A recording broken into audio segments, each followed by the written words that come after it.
Nursing care of immunologic, shock, and respiratory problems. The term SIRS has routinely been associated with sepsis, autoimmune disorders, pancreatitis, vasculitis, thromboembolism, burns, or surgery. SIRS was previously defined as two or more abnormalities in temperature, heart rate, respiration, or white blood cell count. When SIRS is suspected, it should prompt an evaluation for a septic focus. Sepsis causes complex dysfunction in the body's inflammatory and coagulopathy pathways, leading to vasodilation, vessel leakage, and increased metabolic demands. This effect increases oxygen demand, which combined with the intravascular losses causes hypoperfusion and ischemia at the cellular level. In a patient with sepsis from a urinary tract infection, some changes to renal function might be expected, but not abnormal blood clotting or lactate levels. Low blood pressure and dehydration is commonly seen in patients with sepsis, but will generally respond to fluid replacement.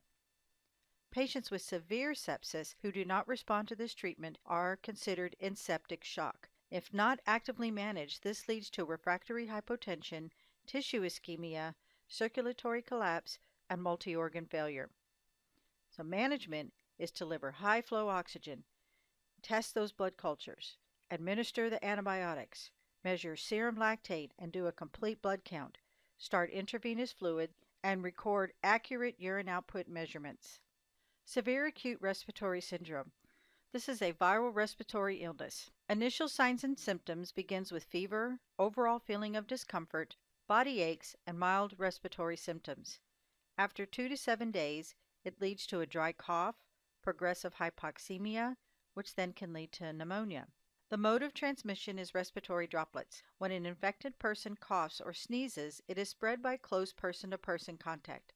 The droplets get on another person's mucous membranes or on a surface that is touched by another, and then they touch their own mucous membranes. Treatment would be the same for a viral pneumonia. Infection control would be to limit the transmission, so negative pressure rooms, protective equipment, and good hand washing. Prevention includes avoiding contact with those suspected of having SARS, traveling to countries or outbreak of SARS, close contact with crowds in areas where SARS exist. Legionnaire's disease is a form of pneumonia caused by Legionella pneumophila. The assessment is 1 to 2 days of prodromal symptoms followed by high fever, dyspnea, vomiting, diarrhea, confusion, and elevated white blood count. Interventions are to administer antibiotics as prescribed, supportive care including respiratory support, nutritional support, and fluid and electrolyte management. Histoplasmosis is a pulmonary fungal infection caused by the spores of Histoplasma capsulatum. It is transmission by inhalation of spores commonly located in contaminated soil.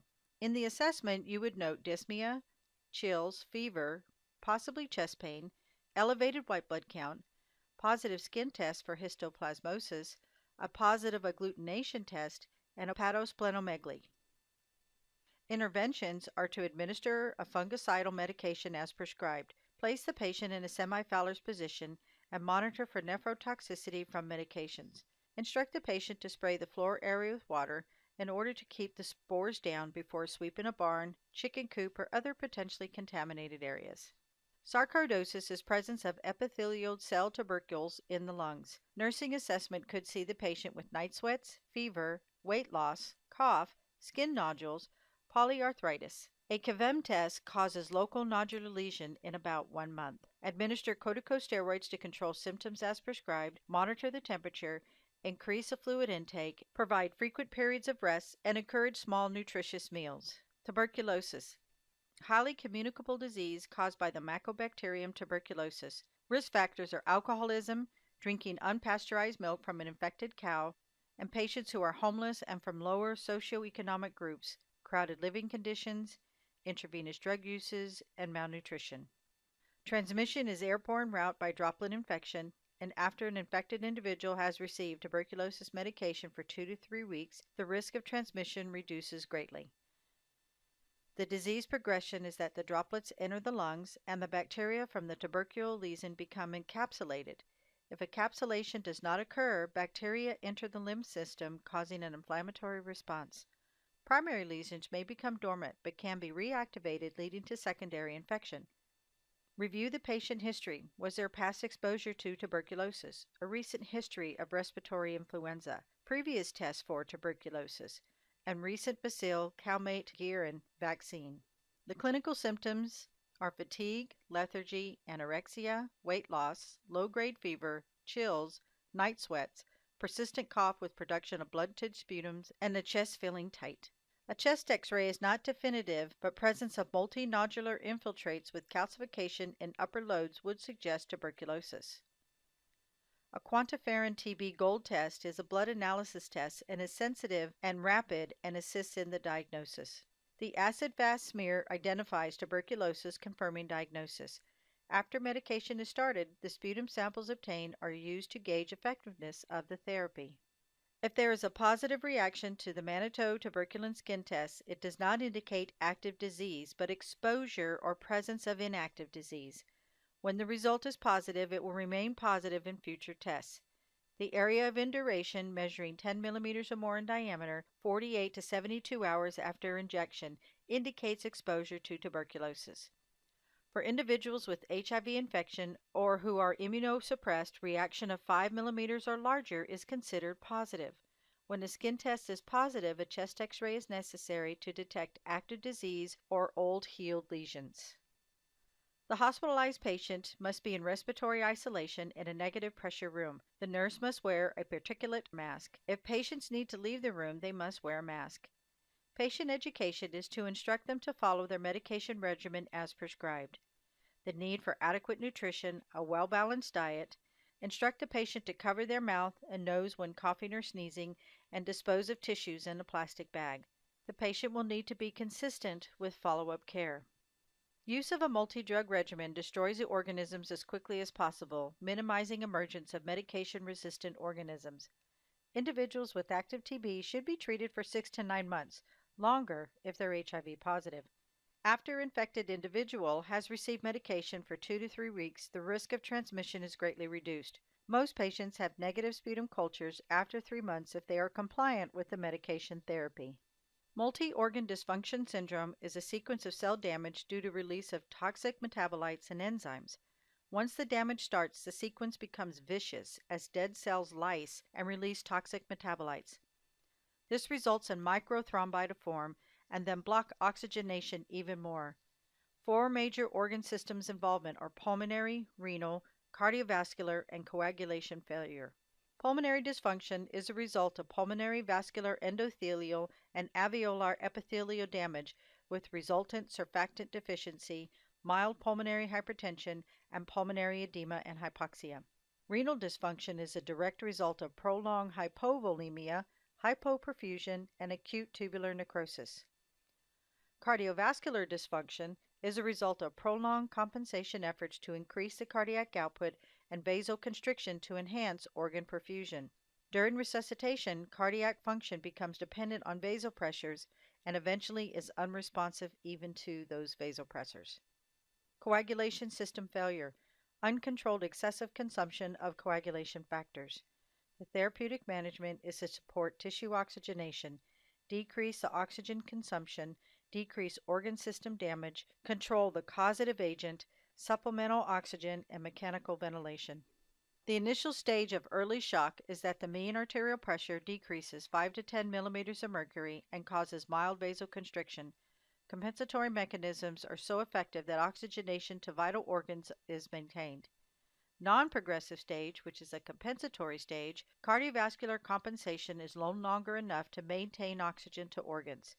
Baroreceptors sense larger decrease in the mean arterial pressure, which causes the physiologic compensation. Anaerobic metabolism causes acidosis and hyperkalemia. The cellular effects are reversible if interrupted at this stage. The mean arterial pressure could decrease 10 to 15 millimeters of mercury, moderate vasoconstriction. The physiological compensation is decreased urine output, mild acidosis, and mild hyperkalemia.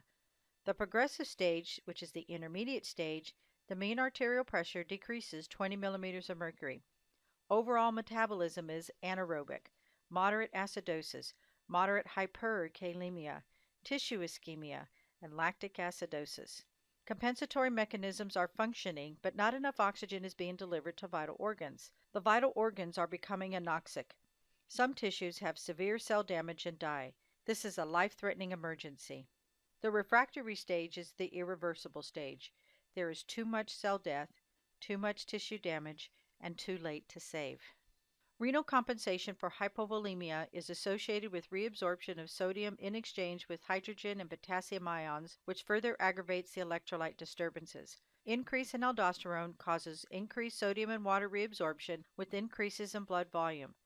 So to correct respiratory acid-base imbalance, the renal mechanisms will retain bicarbonate to offset the acidosis. If alkalotic, then will eliminate the bicarb. Cardiogenic shock is a state of inadequate cardiac output despite adequate intravascular volume, resulting in hypoxia. It is marked by hypotension and coldness of the skin, and often by tachycardia and anxiety. Untreated shock can be fatal. Improving cardiac output, which is necessary to improve tissue perfusion, can be accomplished in several ways. If the patient is able to maintain hemodynamic stability, then diuretics and nitrates are used to reduce the preload. A patient with cardiogenic shock is cool and clammy, and hemodynamic monitoring indicates a high systemic vascular resistance. Changes with nitroglycerin infusion will not directly increase the SVR. Dopamine may also be used in an attempt to improve contractility and cardiac output, since dopamine will tend to increase the SVR. The wedge indicates that the patient's preload is elevated, and Lasix may be given to reduce the preload and improve the cardiac output. Epinephrine would further increase the heart rate and cause myocardial oxygen demand. Normal saline infusion would increase the wedge even further. Hydrocortisone might be used for septic or anaphylactic shock. Pulmonary congestion and dyspnea are characteristics of cardiogenic shock, so the nurse should assess the breath sounds frequently. The head of the bed is usually elevated to decrease dyspnea. Nitroprusside is an arterial vasodilator and will decrease the SVR and afterload, which will then can improve cardiac output. Since nitroprusside is a vasodilator, the blood pressure may even be low, even if the medication is effective. Warm, pink, and dry skin would indicate that perfusion to tissues is improved. Hypovolemic shock. Initially, the blood pressure decreases, and it decreases blood flow to the skin, skeletal muscles, kidneys, and abdominal organs. Eventual loss of cells' physical integrity, and if untreated, will lead to multiple organ failure and death. It is caused by a decrease in intravascular volume of 15% or more. Hemorrhage is a major cause of hypovolemic shock. Plasma loss, dehydration, and interstitial fluid accumulation, like third spacing, adversely reduces circulating volume by decreasing tissue perfusion. The primary defect is decreased preload. Assessment of end organ perfusion, such as adequate urine output, is the best indicator that fluid resuscitation has been successful. The hemoglobin, the wedge, the mean arterial pressure are useful in determining the effects of fluid administration, but not useful at indicating good organ perfusion. Adequate fluid administration is essential before administration of vasopressors to patients with hypovolemic shock. A low central venous pressure would indicate a need for more volume replacement. If signs and symptoms of hypovolemic shock occur, monitor the vital signs frequently. Administer the oxygen as ordered. Prepare a patient for insertion of hemodynamic monitoring devices such as a central venous catheter or intra-arterial catheter if indicated. The diagnostic assessment would be to review the hemoglobin and hematocrit levels and note the trends. Decreased red blood cells can adversely affect oxygen carrying capacity. Review the lactate levels, which are an indicator of reduced tissue perfusion and anaerobic metabolism. Review the ABGs for hypoxemia and respiratory or metabolic acidosis. Review the BUN, creatinine, and electrolytes, and more trends to evaluate renal function. A palpable radial pulse reflects at least a systolic blood pressure of 80 millimeters of mercury. A palpable femoral pulse reflects a systolic blood pressure of 70 millimeters of mercury. A palpable carotid pulse reflects systolic blood pressure of at least 60 millimeters of mercury. Distributive or vasogenic shock is caused by a sudden, severe decrease in peripheral vascular resistance that causes extensive pooling of blood within the venous system and subsequent decreased venous return to the heart. Septic shock is the most common. Other causes of distributive shock include anaphylaxis, reaction to drugs or toxins, including insect bites, transfusion reaction, and heavy metal poisoning. Others include Addisonian crisis and neurogenic shock due to brain or spinal cord injury. Signs of septic shock are caused by widespread vasodilation and decreased peripheral resistance. It's caused by gram-negative or gram-positive bacterial infections. Risk factors include hospitalizations, debilitating chronic illnesses, and poor nutrition. Septic shock is any problem that impairs oxygenation delivery to tissues and organs, and it begins with an abnormal cellular metabolism that occurs when too little oxygen is delivered to tissue. Septic shock is hyperdynamic changes secondary to an inflammatory reaction to circulating endotoxins. The goal is to reverse the shock, administer oxygen, establish IV access, restore fluid volume using either colloids or crystalloids, administer blood products as ordered. Nursing assessment is pulse, the rhythm, blood pressure, check the CVP, respiratory rate, O2 sats, urine output, skin color, and monitor the labs. Nursing management includes giving 2 large bore IVs and 1,000 mL of normal saline. Prepare a patient for transfer to ICU, a stat CBC, and obtain 2 units of packed blood cells from the blood bank. Here is a patient scenario. A patient with septic shock has a urine output of 20 mL for the past 3 hours. The pulse rate is 120 and the central venous pressure and pulmonary artery pressures are low. What does the patient need? Because of the low systemic vascular resistance associated with septic shock, fluid resuscitation is the initial therapy. After receiving the 1,000 mL of normal saline, the central venous pressure for a patient who has septic shock is 10 millimeters of mercury, but the blood pressure is still 82/40. When fluid resuscitation is unsuccessful, then vasopressor drugs are administered to increase the systemic vascular resistance and improve tissue perfusion. What about nitroglycerin? Nitroglycerin would decrease the preload and further drop cardiac output and blood pressure.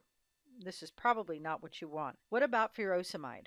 Furosemide will lower the filling pressures and renal perfusion further for a patient with septic shock. What about drogecodin alpha, otherwise known as Xigris, may decrease inappropriate inflammation and help prevent systemic inflammatory response syndrome, but it will not directly improve the blood pressure. What about nitroprusside or vasopressin?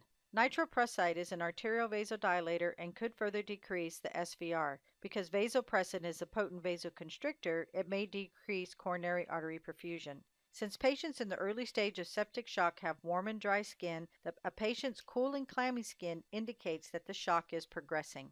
Anaphylactic reaction is caused by a humorally mediated hypersensitivity reaction. Antigen and antibody response results in an allergic response. Histamine is released, causing a massive vasodilation and increased capillary leak. Bronchial tissue involvement causes severe edema and obstruction. Risk factors include contact with the specific allergen. Because airway edema that is associated with anaphylaxis can affect airway and breathing, checking the respiratory rate and oxygen saturation are the most critical assessments. Improvements in other assessments will be expected with effective treatment of anaphylactic shock. Epinephrine rapidly causes peripheral vasoconstriction, dilates the bronchi, and blocks the effects of histamine and reverses the vasodilation, bronchoconstriction, and histamine release that cause the symptoms of anaphylaxis. Acute adrenal insufficiency is an adrenocortical insufficiency caused by damage to the adrenal cortex. It is a decrease in aldosterone and cortisol, and an adrenal crisis is a medical emergency. Acute adrenal insufficiency is caused by sepsis, trauma, stress, adrenal hemorrhage, and steroid withdrawal.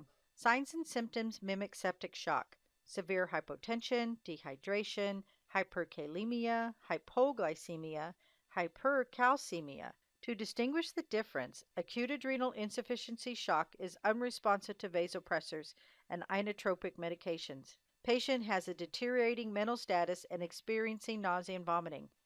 Positive inotropic agents would increase the strength of muscular contraction, like digoxin, dopamine, or dobutamine. Negative inotropic agents would weaken the force of the contractions, like beta blockers, calcium channel blockers, antiarrhythmic meds. Treatment is airway, breathe, and circulation. IV fluids, normal saline, dextrose, 2 to 3 liters as soon as possible. Hydrocortisone injection, 100 milligrams IV bolus, followed by 50 to 100 milligrams every 6 to 8 hours. The goal is to search for the cause and treat accordingly, like infection, low blood glucose, or high potassium. Neurogenic shock is caused by an imbalance between the parasympathetic and sympathetic stimulation of the vascular smooth muscles. Sympathetic nerve impulses controlling the vascular tone are lost, causing vasodilation. Neurogenic shock can occur following severe trauma or severe pain. The pathogenesis involves a massive autonomic nervous system discharge which disrupts vasomotor control, and there is extensive venocapillary pooling of the blood. This is bad. When all of the blood is in the capillaries, it doesn't get moved around to vital organs. Neurogenic shock is characterized by hypotension and bradycardia. Risk factors include head injuries, spinal cord trauma, insulin reactions, CNS depressant drugs, and severe pain. Patients with neurogenic shock may have poikilothermia. The room temperature should be kept warm in order to avoid hypothermia. Now, expectation or complication. A patient has an apical pulse of 58.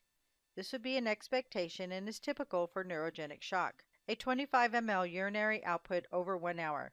This is possibly a complication, but would monitor it since it's only 1 hour. Warm, dry skin is consistent with early neurogenic shock, possibly a complication. Usually with shock, the thought is fluids, fluids, fluids.